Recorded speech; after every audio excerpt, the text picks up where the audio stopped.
Hello বন্ধুরা, সবাই কেমন আছো? আশা করি ভালো আছো। আমিও ভালো আছি। তো আজকে দেখো আমি কত বড় একটা কচুর শাক নিয়ে এসেছি বাজার থেকে। তো দেখতেই পাচ্ছ নিশ্চয়ই, আমার থেকে কিন্তু অনেকটাই লম্বা, অনেকটাই। আমি যদি ওর পাশে দাঁড়াই না, আমার থেকে মনে হয় ডবল হয়ে যাবে। এত বড় এত বড়, দেখতেই পাচ্ছ যে মাথাটা কিন্তু ভেঙে গেছে আর একটা ফুলও হয়েছে। তো দেখো কচুর শাকটাকে কিন্তু আমি এরকম লম্বা লম্বা করে কেটে নিলাম, কেটে ভালো করে ধুয়ে নিয়ে এসেছি। কেন বলো তো ধুয়ে নিয়ে এসেছি?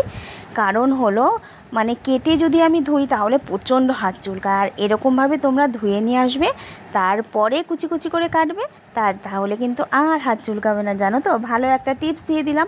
তোমরা অবশ্যই এইভাবে এই কচুর শাকটা ধুয়ে নিয়ে আসবে, তারপরে কিন্তু কাটাকুটি করবে। তো এই দেখো, দেখতেই পাচ্ছ কত মোটা কিন্তু কচুর শাকটা, অনেকটা হবে, বুঝতেই পারছি তাই না বলো? তো এই দেখো আমি কেটে নিলাম ছোট ছোট ছোট ছোট করে, পিস পিস করে কিন্তু কেটে নিয়েছি। তারপরে আমি চলে যাব রান্নাতে। তো এই দেখো এক গামলা হয়েছে দেখো। আর এই দেখো প্রেশারের মধ্যে দিয়ে দিয়েছি। তোমরা হয়তো অনেক কিছুতে সেদ্ধ করতে পারো, কড়াইতে বা মানে যে যেরকমভাবে করো। আমি কিন্তু প্রেশার কুকারে করি। তো এই দেখো কচুগুলো কিন্তু নিচের দিকে নেমে গেছে, আমি আবার ওপর থেকে এইগুলো দিয়ে দিলাম। এই করে করে কিন্তু দেখো সব কচু শাকগুলো আমি দিয়ে দিয়েছি, আর কয়েকটা রয়েছে, এই কটা দিলে পরেও হয়ে যাবে। তো এই দেখো এইভাবে দিতে দিতে কিন্তু কচু শাকটা দেখো কতটা কমে গেছে। আর দেখো কত কিন্তু জল ছেড়ে দিয়েছে। জানো তো, কচু শাকটা সেদ্ধ করার সময় কিন্তু অল্প, সামান্য অল্প একটু জল দেবে, না হলে নিচটা কিন্তু একদম লেগে যাবে। তো এই দেখো অল্প একটু জল দিয়েছিলাম, আর এখন দেখবে যে কত জল বেরিয়ে গেছে দেখো। আর এই দেখো ফুটতে ফুটতে ফুটতে ফুটতে কিন্তু একদম কমে এসছে। আর ফোড়নে দেওয়ার জন্য দেখো নিয়ে নিয়েছি তেজপাতা, পাঁচফোড়ন, আর এখানে আছে লবণ, জিরে গুঁড়ো, হলুদ, আর এই দিকে আছে দেখো কত কাঁচা লঙ্কা চিড়ে নিয়েছি, আর আদা কিন্তু গ্রেট করে নিয়েছি। তো আদা তোমরা বেটেও দিতে পারো, গ্রেট করেও দিতে পারো, আমি কিন্তু গ্রেট করে দিই, দেও তো ভালো লাগে। আর এই দেখো নামিয়ে নিয়েছি কুকার থেকে, নামিয়ে কিন্তু একটা বড় ঝুড়িতে নিয়ে নিয়েছি। ঝুড়িতে নেওয়ার পর এটাকে ভালো করে দেখো হাতা দিয়ে কিন্তু আমি চেপে চেপে চেপে চেপে দিচ্ছি। আর দেখো কত জল বেরিয়ে যাচ্ছে। এই জলগুলো কিন্তু আমি চেপে চেপে সব বার করে দেবো, তাহলে পরে কচু শাক করতে কিন্তু বেশি সময় একদম লাগবে না। তো যাই হোক, এই দেখো এইভাবে চেপে চেপে চেপে চেপে জলটা বার করে নেবে, আর কিন্তু খুব সুন্দর হবে আর মিহি হয়ে যাবে একদম। তো তারপরে কিন্তু আমি চলে যাব রান্নাতে। তো প্রথমে দেখো কড়াইটা বসিয়ে নিলাম, তারপরে দিয়ে দেব ফোড়নগুলো। তো ফোড়নে তেজপাতা আর দিলাম পাঁচফোড়ন, তারপরে কিন্তু দিয়ে দেব লঙ্কা আর আদা। এইগুলো দিয়ে একটু নাড়াচাড়া করি, তারপরে কিন্তু দিয়ে দেব মেন জিনিস। এইগুলো দেখো নাড়াচাড়া করে নিলাম, যেহেতু আদা রয়েছে ওই জন্য একটু নাড়াচাড়া করে নিতে হবে। তারপরে কিন্তু আমি দিয়ে দেব কচুর শাকগুলো। এই দেখো কচু শাকগুলো দেখেছো, আমি পুরো জল কিন্তু বার করে দিয়েছি। আর এইভাবে দেখো কচু শাকটা, আর কচু শাকে অবশ্যই কিন্তু তেলটা বেশি দেবে। তেলটা বেশি দিলে কিন্তু কচু শাকটা বেশি ভালো হয় খেতে, জানো তো।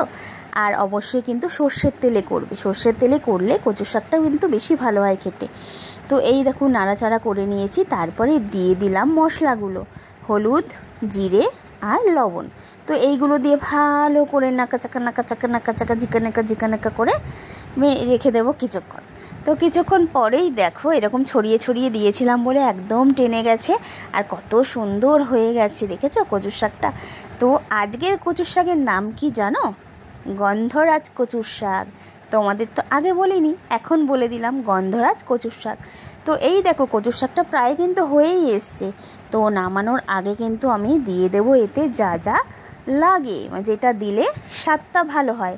তো এই দেখো কচুর শাকটা কত সুন্দর মিহি হয়ে মিশে গেছে, মিহি হয়ে মিশে গেছে। তারপরে কিন্তু আমি দিয়ে দেবো সেই গন্ধরাজ লেবুর পাতাগুলো। দেখো এই দেখো পাতাগুলো আমি ধুয়ে কি সুন্দর করে সাজিয়ে রেখে দিয়েছি। তারপরে কিন্তু এই পাতাগুলোকে আমি ভালো করে কুচি কুচি করে কেটে নেব, না কাটলে কিন্তু ভালো হবে না। তো এইভাবে দেখো আমি কেটে নিয়েছি। এইবার গন্ধরাজ পাতাগুলো দিয়ে দেবো। গন্ধরাজ পাতাগুলো দেওয়ার পরে কিন্তু এর মধ্যে দেখো এইভাবে আমি দিয়ে দিয়েছি, আর এটাকে ভালো করে পুরোটা মিশিয়ে দেবো, মানে পুরোটা কচুর শাকের সঙ্গে গন্ধরাজের পাতাগুলো ভালো করে মিশিয়ে দেবো। দেখতেই পাচ্ছ কচুর শাকটা কিন্তু হয়ে এসছে, তলার দিকটা কিন্তু লেগে গেছে। তো তারপরে আমি দিয়ে দেবো এর মধ্যে মিষ্টি, যেটা হলো আসল স্বাদ আনবে কচুর শাকের। তো তো কচুর শাকটা দেখো প্রায় হয়েই এসছে। এই চিনিটা দেওয়া হলো, দেওয়ার পরে কি করব বলো তো, কিছুক্ষণ আবার নাড়াচাড়া করব। কিছুক্ষণ নাড়াচাড়া করলেই পুরো চিনিটা এর সঙ্গে মিশে যাবে, আর তারপরে হয়ে যাবে আমার পুরো রেডি কচুর শাক। তো এই দেখো পাতাগুলো বেশ একটু নরম নরম হয়ে এসছে। এই দেখো রেডি হয়ে গেছে আমার গন্ধরাজ কচুর শাক। তো দেখতেই পাচ্ছ তোমরা, ওপরে গন্ধরাজ পাতা রয়েছে আর লঙ্কা রয়েছে। তো তোমরাও এইভাবে অবশ্যই ট্রাই করে দেখো, খুব সুন্দর কিন্তু লাগে খেতে, আর গন্ধটাও খুব সুন্দর হয়। সঙ্গে যদি লেবু থাকে তো আরোই জমে যাবে। তো আমার এই ভিডিওটা তোমাদের কেমন লাগলো অবশ্যই কিন্তু কমেন্ট করে বলো। আর বন্ধুরা, আমার চ্যানেলে যারা নতুন তারা প্লিজ চ্যানেলটা সাবস্ক্রাইব করে দিও, পাশে থাকা বেল আইকনটিও প্রেস করে দিও, তাহলে সবার প্রথমে নোটিফিকেশান তোমাদের কাছে পৌঁছে যাবে। তো চলো আজকের মতন টাটা, সবাই ভালো থেকো, সুস্থ থেকো।